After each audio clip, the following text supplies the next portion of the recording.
place au parti pris. Nous rejoignent Ruth Elkrieff pour la politique, François Langlais pour l'économie, Abdou Chalmani pour l'international. Bonsoir à vous trois. Bonsoir. Et juste avant de vous donner la parole, Ruth, je voulais dire un mot d'hommage à Claire Chartier, qu'on a beaucoup vue ici. Vous vous souvenez sans doute de Claire, qui a été de longues années à l'Express, au service Société notamment, qui a été ensuite au magazine Pèlerin, et qui, comme vous, se trouvait autour de cette table pour nous aider à comprendre l'actualité, notamment en matière sociétale, mais pas seulement. Claire nous a quittés prématurément, et on se souviendra de sa curiosité, on se souviendra aussi de son sérieux, et on se souviendra de son goût du débat, de son goût du point de vue qui n'était pas le sien, et on l'entendait même parfois penser contre elle-même. Donc voilà, on lui rend hommage au nom de toute l'équipe, à Claire, et on a une pensée aussi pour Vincent Hugeux, qu'on retrouvera prochainement ici, autour de cette table. Votre parti pris politique, Ruth, ce soir. Donc vous revenez dans l'avant-présidentiel, la sortie de Gabriel Attal. Un livre confession, assez personnel. Et puis une grande interview au Point.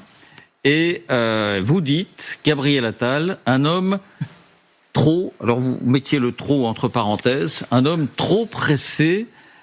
Que voulez-vous dire, simplement ? En fait, c'est un outsider aujourd'hui. Et donc, il se dit qu'il doit tenter sa chance et qu'il veut essayer, évidemment, d'y arriver à la présidentielle. Et du coup, derrière l'image de l'homme pressé, qu'il est, évidemment, il veut donner aussi, et il veut apparaître comme l'homme blessé. Et moi, je rajouterais l'homme contesté. C'est-à-dire que l'homme pressé, vous le connaissez. C'est celui qui a été le plus jeune ministre sous la 5e à 29 ans. Le plus jeune Premier ministre à 34 ans. Et là, il veut sortir de sa traversée du désert et reprendre son ascension freinée par la dissolution. Du coup, il peut oser dire qu'il pense savoir comment présider la France. Ça, c'est un peu trop pressé dans la façon de faire. Et il fait mine d'attendre avant d'officialiser sa décision pour apparaître moins impulsif. Mais moi, je vais vous le dire, elle est prise, sa décision. Et ce livre, comme sa campagne de promotion, comme l'interview qu'il a donnée à Audrey Crespo-Mara hier soir, est évidemment le point de départ de sa campagne. Alors, moi, j'ai le sentiment que son vrai moteur, c'est cette question. Pourquoi Jordan Bardella, vu comme un jeune prodige de la politique, parce qu'il est très jeune, avec lequel il a guerroyé si souvent, serait un des favoris, alors que lui, qui a 8 ans d'expérience gouvernementale, ne serait même pas dans la course. C'est pas possible. Du coup, ce titre du livre de Paul Morand, vous vous en souvenez, l'homme pressé, on l'a appliqué à Jacques Chirac, puis après on l'a appliqué à Nicolas Sarkozy. Et moi, je dirais qu'entre les deux, évidemment, Gabriel Attal a les méthodes et les recettes d'un Nicolas Sarkozy de 2026, du Nicolas Sarkozy de 2007, mais en 2026. Et d'ailleurs, est-ce qu'il ne cherche pas, comme l'ancien président, avec Jacques Chirac, à se distancer de l'héritage de son parrain, Emmanuel Macron ? Dans son livre, il s'en prend au postulat de son champion en 2017, quand l'économie va, tout va. Et là, il dit, non, il faut aussi, sur les questions de sécurité et d'autorité, il faut être présent et il ne peut pas y avoir deux en même temps. J'ai de vraies différences, dit-il dans Le Point, avec la ligne du président. On ne gagnera pas en 2027 en photocopiant 2017. Est-ce qu'il n'est pas aussi, comme Nicolas Sarkozy, très réactif, proposant chaque jour de nouvelles mesures adaptées à l'actualité ?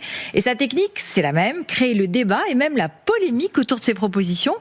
Par exemple, son entourage estime qu'il a cranté, je cite, le thème de la liberté et du travail, avec l'ouverture du 1er mai. Ce débat qui, à l'Assemblée nationale, n'a pas abouti.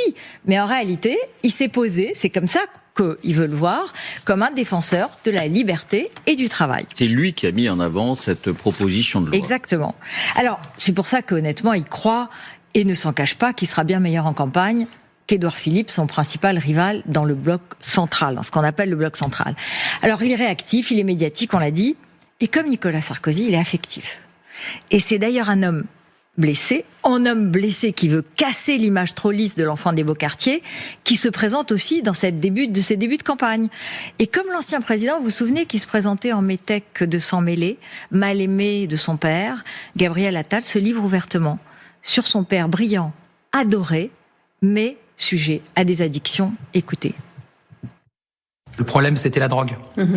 On voyait que notre père allait pas bien à certains moments. Et ça nous est arrivé le matin de pas réussir à le réveiller, en tout cas pendant un certain temps. Et puis ensuite, il y a eu, après le divorce de mes parents, des moments où il n'était pas là et où ma mère nous expliquait qu'il allait se reposer. Et en fait, j'ai su ensuite que c'était des cures de désintoxication. Sa mère, justement, c'est son héroïne. Ça a été très dur pour elle, du fait aussi des addictions de mon père. Donc elle a dit, c'est plus possible, il faut que je m'en aille. Mais elle était sans diplôme, elle n'avait jamais travaillé. Le soir, on l'entendait pleurer avec mes sœurs dans sa chambre. Voilà, alors, il parle aussi de son homosexualité affichée, mais quotidiennement insultée. Il se livre sur son couple stabilisé, sur son désir d'enfant. Des cicatrices personnelles, mais aussi politiques. Parce qu'en fait, il a été, c'est comme ça qu'il le sent, et ça doit être un des moteurs de cette candidature, évidemment, méprisé par le président Macron, qui le laisse à l'écart de cette décision fatidique de la dissolution, alors qu'il est Premier ministre. Et écoutez comment il décrit ses relations. Évidemment qu'il y a un sentiment de trahison. Il y a eu un avant et un après. Ouais. Je peux pas dire autre chose, forcément. Avec Emmanuel Macron, vous vous êtes reparlé depuis ? La dernière fois que j'ai eu un entretien avec le président de la République, c'est en novembre 2024. Et depuis, non ? Depuis, on n'a pas eu de nouvel entretien, non. Voilà, ces relations polaires, donc, qui sont un des moteurs de cette candidature, à mon avis. Mais je veux finir par cette idée que c'est aussi un homme contesté. Il n'est pas le favori aujourd'hui, il est devancé par Édouard Philippe dans les sondages. Il veut occuper l'espace du centre-gauche, le maire du Havre s'installe au centre-droit. Bruno Retailleau s'installe clairement à la droite de l'échiquier depuis hier, c'est officiel.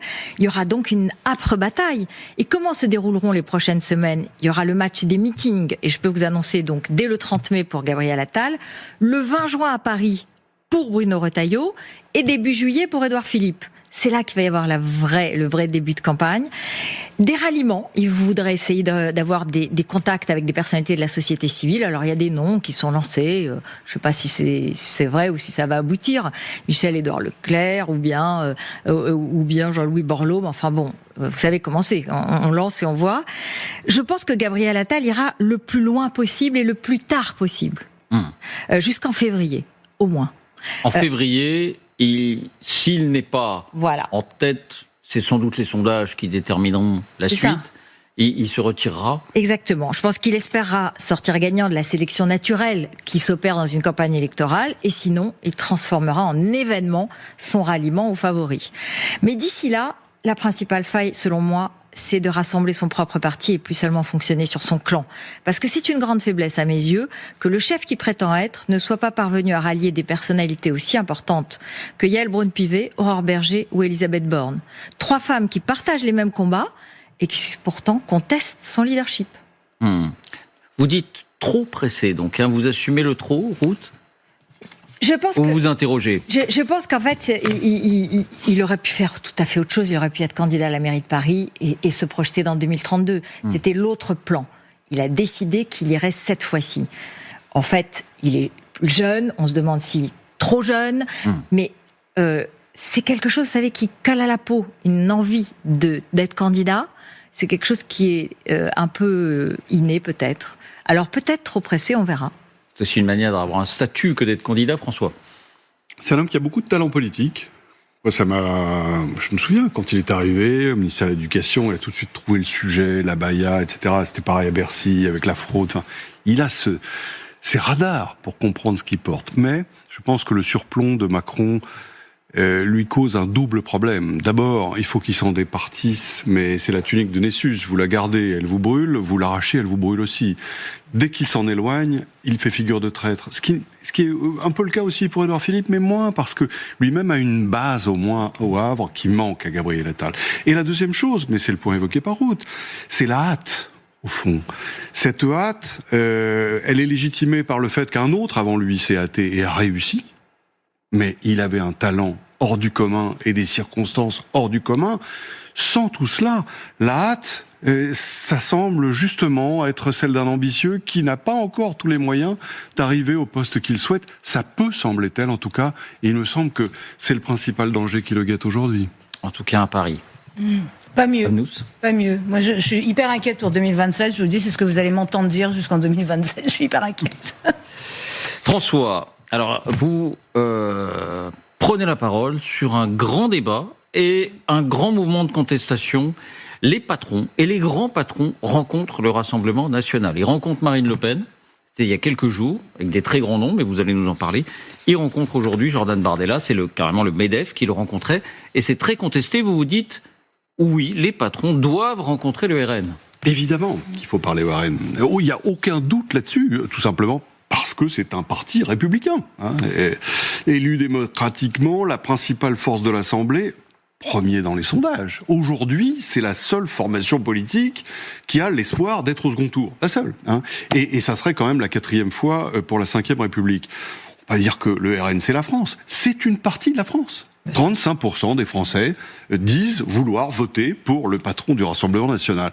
Ne pas les rencontrer de la part du patronat, ça aurait été reproduire ce piteux front républicain de l'été 24, où on a vu les partis traditionnels se contorsionner pour essayer de barrer la route, avec des contorsions précisément idéologiques complètement incompréhensibles et au mépris des choix les plus fondamentaux de ces partis. Je pense que on peut très bien à la fois considérer que c'est un parti républicain comme je le fais et contester ses principales options. De surcroît, sur le fond, il n'y a aucune raison d'éviter les thèmes du Rassemblement national. La politique de l'immigration, c'est un sujet noble dont les partis traditionnels doivent se saisir, qui concerne évidemment le patronat et les entreprises, parce que ça touche au fonctionnement du marché du travail. L'Europe, c'est exactement la même chose. La politique vis-à-vis de l'Europe, on peut tout à la fois être européen et considérer que la cotisation est excessive, que Bruxelles ne fait pas ce qu'il faut dans tel et tel domaine. C'est un sujet politique noble, il n'y a pas de tabou là-dessus. Je dirais même plus, au fond, si on combat le RN et ses options, il faut le faire à ciel ouvert, de façon démocratique, avec le débat, avec les arguments, avec des arguments qui peuvent s'exprimer dans un déjeuner, et non pas avec les cris d'orfraie inutiles comme bon nombre de politiques le font, notamment à gauche. Il est du reste assez amusant de constater que les plus indignés par cette rencontre, ce sont aussi ceux qui font de l'entreprise un pouvoir maléfique soumis à l'argent. Il faut choisir, les amis. Si les entreprises sont pas respectables, comment peuvent-elles respectabiliser le RN ? Juste pour conclure, entrons dans le détail un instant, en examinant des deux partis justement qui avaient à perdre et à gagner. Côté patronat, il fait valoir sa vision économique. Il agit en tant qu'acteur du débat public. Et il aura donc eu l'occasion ce midi, entre la poire et le fromage, de critiquer les projets du RN en matière de temps de travail, la durée de la carrière, avec cette retraite anticipée, de critiquer aussi le programme de dépenses publiques à fond les ballons, qui est celui du RN, de critiquer aussi la politique de restriction de l'immigration, qui pourrait compromettre le marché du travail. Quoi qu'en dise Jordan Bardella, ils sont assez loin, et il y a peu de chances qu'il n'y ait pas eu de discussion vive. Côté RN, et je termine là-dessus, on pourrait évidemment penser que le parti profite de la responsabilité, de la respectabilité, et grimpe une nouvelle marche vers le pouvoir. Honnêtement, c'est un peu court. Le carburant du RN, c'est la contestation du système, c'est la contestation de l'ordre politique, de l'ordre économique, des élites. Du coup, pactiser avec le MEDEF, au fond, est-ce que ça n'est pas renoncer à ses fondamentaux? La quête de respectabilité n'est-elle pas une impasse existentielle pour un parti comme le RN? La question est d'autant plus justifiée aujourd'hui qu'elle se pose quelques jours seulement après la parution dans Paris Match d'une série de photos sur une idylle entre Jordan Bardella et sa fiancée, semble-t-il, une princesse. Se fiancer avec la descendante d'une vieille famille noble et déjeuner avec le patron des patrons la même semaine, est-ce que c'est pas un peu beaucoup? C'est rentré dans le système, c'est ce que vous dites. Il est possible que ce déjeuner du MEDEF, le coup de fourchette au MEDEF, non seulement n'est pas rendu un service au jeune homme, de son propre intérêt, mais qu'il l'est un peu éloigné du pouvoir. Et il y a le patron de la Maïf, par exemple, Yves Pélissier, je crois, qui dit chez nos confrères de Libération, en gros, je résume à très gros traits, le RN, il y a un risque de le banaliser, il faut se contenter de le combattre. Il faut y aller, sous-entendu, aller au combat. Il y a d'autres patrons, mais qui sont plutôt de mutuelles et de structures, je dirais, plus associatives, pas de grandes entreprises, mais qui ont des adhérents et qui représentent une partie de l'économie. Et ceux-là, ils sont plus réservés. Mais évidemment qu'il faut rencontrer le RN pour c'est normal. Il faut discuter et tenir ses positions. C'est comme nous quand on l'interviewe. On travaille, on pose les questions les plus dérangeantes, c'est notre travail. Les chefs d'entreprise, ils doivent poser leurs questions et doivent essayer d'aller au fond et creuser face à la personne qui est en face d'elle. C'est tout à fait ça, c'est ça la démocratie. Abnous ? Ah oui, complètement d'accord, mais c'est pareil que des banques françaises ne prêtent pas au Rassemblement national, qui a donc emprunté à Russie ou à la Hongrie. Ce qui dit aussi quelque chose de son positionnement très ambigu à l'international. Mais je trouve ça pas normal à partir du moment où c'est un parti qui est considéré comme républicain, puisqu'il a le droit de siéger à l'Assemblée nationale, au Sénat et de se présenter aux élections. Je trouve ça pas normal. Donc oui, il faut aller. Et moi, j'ai toujours pensé qu'il fallait aller au casse-pipe, quoi. Faut y aller, faut pas. Non, pas au casse-pipe, faut y aller. Non, mais faut y aller, quoi. Faut y aller, faut pas. C'est la capitulation ou le refus du débat. Ça a toujours donné des perdants. François ? Non, finalement, ces patrons, Ruth évoquait celui de la Maïf, je crois, enfin, oui, pas de mutuelle. Et je pense que leurs protestations sont arrangées dans ce que j'appelais les cris d'orfraie, c'est-à-dire qui finalement servent le RN. Oui. En plus. C'est pas sérieux, je pense, d'entrer dans le débat politique en disant « Pardonnez-moi, ça sent trop mauvais pour moi, et je retourne à mes petites affaires, je fais ma vie d'entreprise, mes profits, etc. » C'est pas responsable.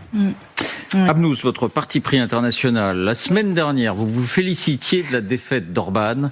Est-on en train d'assister à la naissance d'un nouveau Orban en Bulgarie cette fois ? Mais oui, c'était amusant la semaine dernière. Alors, Viktor Orban battu dans les urnes, avalanche de commentaires triomphants, le camp Trump-Poutine s'effondre, le national-populisme agonise, l'Europe se réveille, on a sorti les confettis. Sans aucune exagération, c'était un peu l'ambiance. Et je fus particulièrement émis de constater que la démocratie était encore la plus forte et que l'alternance en était la plus belle des preuves. Et une semaine plus tard, patatrac, la Bulgarie, 6,5 millions d'habitants, vient d'élire Roumen Radev, 62 ans, avec 44,7% des voix. C'est une majorité absolue au Parlement. Ce n'était pas arrivé depuis 1997. Et rajoutant que c'est la 8e élection qui se tient en Bulgarie en 5 ans, et ce chiffre dit tout d'un pays épuisé, lessivé par l'instabilité, par la corruption et par des coalitions qui se succèdent sans succès. Et c'est ce pays qui vient d'élire massivement un homme que Moscou salue avec un sourire à peine dissimulé, et c'est le Kremlin, à travers Dmitri Peskov, qui salue cette victoire. On écoute. Конечно же, импонируют слова и господина Радева, который выиграл на выборах, и других некоторых европейских лидеров о готовности решать проблемы. Donc, je pense qu'il faut aussi un petit signe à la France. Emmanuel Macron a décidé de reparler avec la Russie. Alors, qui est Roumen Radev, vous allez me dire. Est-ce qu'il est pro-russe ? C'est un ancien officier de l'armée de l'air. Il a été président de la Bulgarie de 2017 à 2026. Il est issu de la gauche et pourtant très proche de Viktor Orban. Et il s'est démis lui-même de ses fonctions de président en janvier dernier pour se lancer dans la course législative au nom de la lutte contre la corruption et l'oligarchie. Je rappelle qu'en décembre 2025, ce sont des manifestations monstres qui ont mis fin au gouvernement sortant, qui était conservateur, justement au nom de la lutte contre la corruption. Et pendant sa présidence, là, on arrive sur le sujet est-ce qu'il est pro-russe. Pendant qu'il était président, Radev s'est systématiquement opposé à l'envoi d'aide militaire à l'Ukraine et a critiqué les politiques de l'Union européenne. Mieux ou pire, on l'écoute. Съгласно международното право, Крим е част от Украйна. А реалността казва, че Крим е част от Русия. Това са факти и никоя интерпретация не може да ги отмени. Bon, réalisme, quand on commence à dire la réalité, le réalisme, c'est un peu le mot préféré des capitulards. Donc moi, ça ne m'inspire rien de monde. Donc la grande question, est-ce que la Bulgarie est la nouvelle Hongrie? Alors Radef, ce n'est pas Orban. Orban, on l'a assez dit, c'est un idéologue, c'est un architecte du libéralisme, c'est vraiment lui qui l'a mis en place, et c'est quelqu'un qui, pendant quand même 16 ans, a méthodiquement détricoté tous les contre-pouvoirs qui pouvaient s'opposer à lui. Radef, c'est un général, c'est un militaire, anticorruption dès le début, et il a capté la colère d'un peuple. Et c'est peut-être ça qui est le plus inquiétant, c'est qu'il a grignoté et dans l'électorat pro-Kremlin et dans l'électorat pro-occidentaux. Et pourquoi je dis que c'est le plus inquiétant? Parce que c'est un signal démocratique.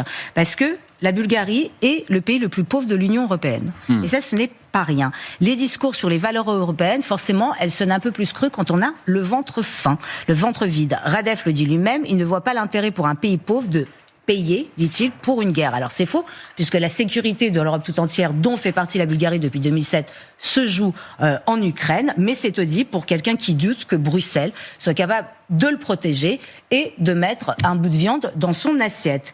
Et c'est ça que nous dit, je pense, cette élection bulgare. C'est sous le poids de la fatigue démocratique, de la corruption endémique et de la misère, l'Union européenne n'arrive pas à convaincre les Bulgares qu'elle existe vraiment pour eux et qu'elle peut vraiment faire quelque chose.